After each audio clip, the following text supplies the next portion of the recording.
एक आदमी ने एक बहुत ही खूबसूरत लड़की से शादी की। शादी के बाद दोनों की जिंदगी बहुत प्यार से गुजर रही थी। वो उसे बहुत चाहता था और उसकी खूबसूरती की हमेशा तारीफ किया करता था। लेकिन कुछ महीनों के बाद लड़की चर्म रोग स्किन डिजीज से ग्रसित हो गई और धीरे धीरे उसकी खूबसूरती जाने लगी। खुद को इस तरह देख उसके मन में डर समाने लगा कि यदि वो बदसूरत हो गई तो उसका पति उससे नफरत करने लगेगा और वो उसकी नफरत बर्दाश्त नहीं कर पाएगी। इस बीच एक दिन पति को किसी काम से शहर से बाहर जाना पड़ा।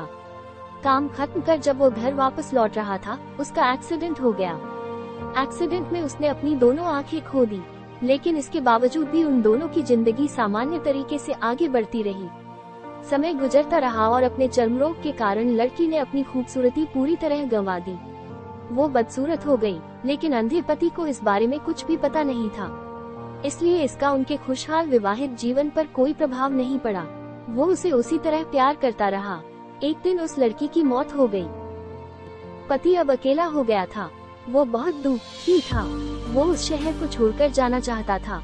उसने अंतिम संस्कार की सारी क्रियाविधि पूर्ण की और शहर छोड़कर जाने लगा। तभी एक आदमी ने पीछे से उसे पुकारा और पास आकर कहा, अब तुम बिना सहारे के अकेले कैसे चल पाओगे? इतने साल तो तुम्हारी पत्नी तुम्हारी मदद किया करती थी। पति ने जवाब दिया, दोस्त, मैं अंधा नहीं हूँ, मैं बस अंधा होने का नाटक कर रहा था, क्योंकि यदि मेरी पत्नी को पता चल जाता कि मैं उसकी बदसूरती देख सकता हूँ, तो यह उसे उसके रोग से ज्यादा दर्द देता। इसलिए मैंने इतने साल अंधे होने का दिखावा किया।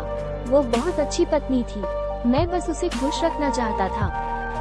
सीख, खुश रहने के लिए हमें भी एक दूसरे की कमियों के प्रति आंखें बंद कर लेनी चाहिए और उन कमियों को नजरअंदाज कर देना चाहिए।